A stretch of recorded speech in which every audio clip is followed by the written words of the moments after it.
Hello दोस्तों, good evening. दोस्तों, UPPCL assistant accountant में कंप्यूटर का जो 50 नंबर का क्वेश्चन पूछा जाता है उसमें से हमारा एक टॉपिक मल्टीप्लेक्सिंग का है। जो इसका इम्पोर्टेंट एमसीक्यू को हम लोग पढ़ेंगे। फर्स्ट क्वेश्चन है कि डब्ल्यू का फुल फॉर्म क्या होगा। डब्ल्यू का फुल फॉर्म क्या होगा? Wave division multiplexing, wave length division multiplexing, wave length dependent multiplexing, wave depend multiplexing. दोस्तों, हमारा बी जो आंसर है यही होता है कि वेव लेंथ डिवीजन मल्टीप्लेक्सिंग होता है। दोस्तों, ये जो हमारा क्वेश्चन एक है कि टाइप्स ऑफ मल्टीप्लेक्सिंग, मल्टीप्लेक्सिंग कितने प्रकार की होती है। तो दोस्तों, ये दो प्रकार की, यानी कि जो मल्टीप्लेक्सिंग हमारी ये दो होती है। ठीक है, एक हमारी होती है एनालॉग और दूसरी होती है डिजिटल होती है। ठीक है, दूसरी हमारी ये डिजिटल होती है। ठीक, जो एनालॉग में हमारे दो होते हैं। ठीक, एनालॉग में भी दो होते हैं। एक हमारा एफ होता है, एफ डी एम होता है, और दूसरा होता है डब्ल्यू डी एम होता है। ठीक है, और जो डिजिटल में होता है टी डी एम होता है। ठीक है, इसका जो फुल फॉर्म है मोस्ट इम्पॉर्टेंट है, इसको आप लोग ध्यान से सुनिएगा और बल्कि इसको लिख लीजिएगा एक कॉपी पे। ठीक है, एफ डी एम का फुल फॉर्म होता है फ्रीक्वेंसी डिवीजन मल्टीप्लेक्सिंग। क्या होता है? फ्रीक्वेंसी डिवीजन मल्टीप्लेक्सिंग होता है।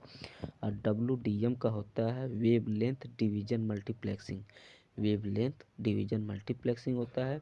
और डिजिटल मल्टीप्लेक्सिंग में हमारा टी डी एम आता है।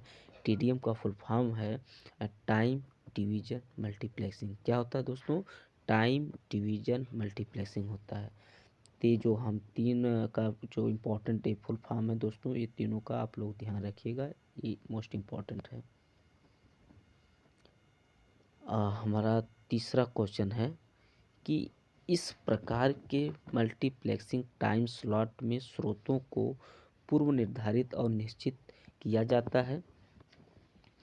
तो ये हमारा जो होता है दोस्तों, जो सिंक्रोनस टीडीएम होता है, यही हमारा जो टाइम स्लॉट को निर्धारित करता है। दोस्तों, ये जो सिंक्रोनस टीडीएम है यही करता है।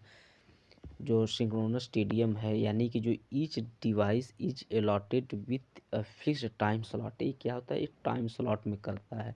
और जो ये होता है दोस्तों, एक मिनट,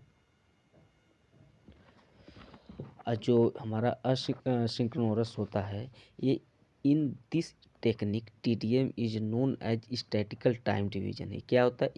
ये स्टैटिकल टाइम डिवीजन होता है। और जो सिंक्रोनस जो होता है ये आपका एक फिक्स टाइम स्लॉट होता है। इसको आप लोग याद रखिएगा, ये क्वेश्चन पूछा जा सकता है। और हमारा फोर्थ नंबर क्वेश्चन है कि आवृत्ति को नियंत्रित करना डैश के रूप में जाना जाता है। आवृत्ति माडुलन, हर्ट्ज माडुलन, आयाम माडुलन, चरण माडुलन।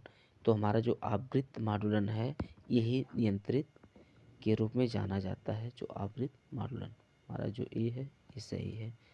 ठीक, 5 नंबर का क्वेश्चन है कि एक तकनीक जो डेटा स्रोतों को सिंक्रोनाइज करने की समस्या का समाधान हो सकती है। तो क्या होता है? Framing, data link control, full full link control, pulse क्या है दोस्तों, एक मिनट दोस्तों, पल्स स्टिफिंग है, यही हमारा आंसर है। दोस्तों देखिए इसमें क्या है, ये जो देखिए यहाँ पर लिखा गया है कि जो पल्स यानी कि जो स्टिफिंग एक ऐसी तकनीक है जो डेटा स्रोतों को सिंक्रोनाइज करने की समस्या का समाधान हो सकती है। और pulse stuffing outgoing data rate incoming rates के योग से अधिक होता है। इसको एक बार आप लोग पढ़िएगा दोस्तों। क्वेश्चन 6 हमारा है कि आवाज़ के लिए, वॉइस के लिए प्रत्येक चैनल में डिजिटल डेटा का एक डैश शब्द होता है। तो हमारा एक आंसर एक होता है। कि जो इसमें देखिए कहा गया है कि डिजिटल वाहक प्रणालियों में आवाज़ के लिए प्रत्येक चैनल में डिजिटल डेटा का एक शब्द होता है। ठीक है, डेटा दर 1.544 EMBPS है। ठीक है, 6 में से 5 फ्रेम में 8 बिट PCM नमूने हैं। ठीक है, तो ये इम्पोर्टेंट है दोस्तों, ये हमारा ये जो है ये इम्पोर्टेंट है। ठीक, डैश में कई टाइम स्लॉट बर्बाद हो जाते हैं। कई टाइम हमारा क्या होगा दोस्तों, यहाँ देखिए बी आंसर है। हाँ, अभी तो हम बताए थे ना, टाइम स्लॉट में यानी टीडीएम का फुल फॉर्म होता है टाइम डिवीजन मल्टीप्लेक्सिंग होता है। तो जो अभी हम स्लॉट की बात किस में कर रहे थे, सिंक्रोनस में टीडीएम का हम टाइम स्लॉट की बात कर रहे थे। और जो असिंक्रोनस होता है उसमें क्या एक स्टैटिकल टाइम डिवीजन की बात होती है। तो इसमें हमारा जो ऑप्शन बी है यही हमारा सही है। इसमें हर समय हम जो सिंक्रोनस में टीडीएम यानी स्टैटिकल ने इस टाइम स्लॉट की बात करते हैं, इसमें हम टाइम स्लॉट की बात करते हैं। ठीक है, इसमें टाइम स्लॉट की बात करते हैं। ठीक, तो ऑप्शन हमारा इसमें जो बी है ये आंसर होगा इसका। ठीक, क्वेश्चन हमारा है 8वां कि एक तकनीक जो गतिशील रूप से टाइम स्लॉट आवंटित करती है। एक तकनीक जो गतिशील रूप से टाइम स्लॉट आवंटित करती है, तो टीडीएम, डब्ल्यूडीएम, क्या अभी बोले हैं दोस्तों, डब्ल्यूडीएम, डायनेमिक टीडीएम, सांख्यिक टीडीएम। तो जो दोस्तों हमारा ये डब्ल्यूडीएम जो होता है वेवलेंथ डिवीजन मल्टीप्लेक्सिंग होता है, यही हमारा आंसर है दोस्तों। नहीं, एक मिनट दोस्तों, क्या बोला कि एक तकनीक जो गतिशील रूप से टाइम स्लॉट आवंटित करती है, गतिशील रूप से ना डायनेमिक रूप से, यानी कि टाइम स्लॉट आवंटित करती है। हाँ दोस्तों, अभी देखिए ना स्टैटिक, अभी हम लोग पढ़े थे ये हमारा स्टैटिक है। अभी हम लोग पढ़े थे इधर ना कि मतलब स्टैटिक टाइम डिवीजन के लिए हमारा कौन है, तो यही हमारा है सांख्यिकी स्टैटिक टीडीएम जो होता है टाइम डिवीजन मल्टीप्लेक्सिंग होता है दोस्तों।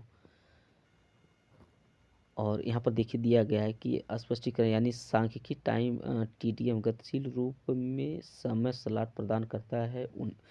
उन्हें मांग के आधार पर आवंटित किया जाता है कि मल्टीप्लेक्सर इनपुट लाइनों को स्कैन करता है और फ्रेम भर जाने तक डेटा एकत्र करता है, यानी जो फ्रेम भर जाने तक डेटा को एकत्र करता है।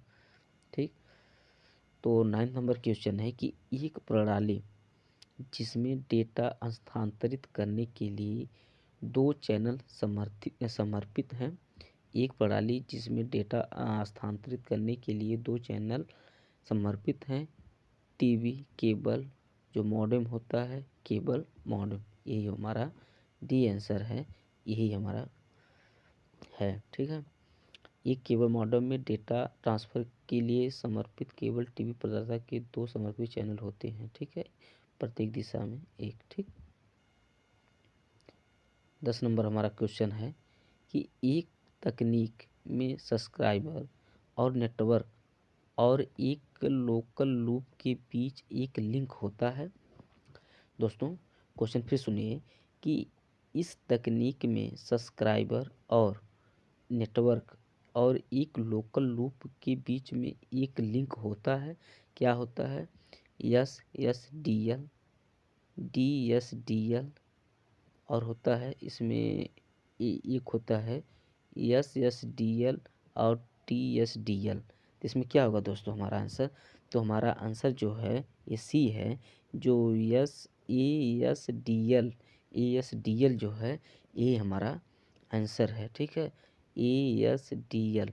ठीक दोस्तों, मुझे ए एस डी एल का इसमें फुल फॉर्म मुझे याद नहीं आ रहा है, तो दोस्तों आप लोग ए एस डी एल इसका जो फुल फॉर्म दोस्तों आप लोग कमेंट में इसको आप लोग बताइएगा दोस्तों। ठीक है, इसका फुल फॉर्म इम्पोर्टेंट है दोस्तों, ए एस डी एल का फुल फॉर्म। ठीक, तो ऑप्शन हमारा जो ए है सी है, यही आंसर हमारा है। ठीक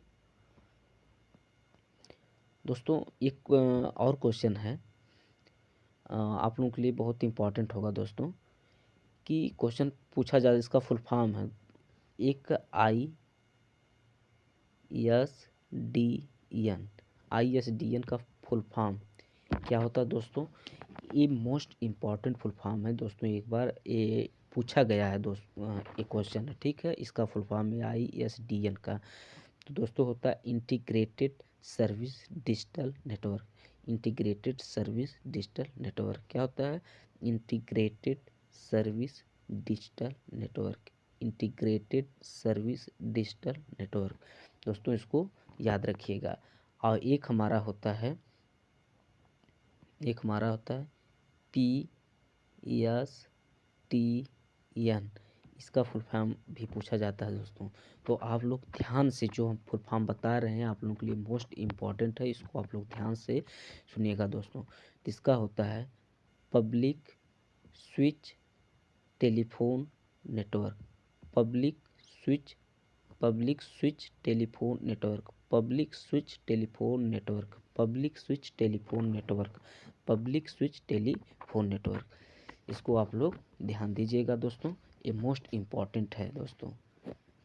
और दोस्तों आप लोगों को एक कभी कभी ये भी पूछा जाता है PSPDN। PSPDN का फुल फॉर्म भी पूछा जाता है दोस्तों।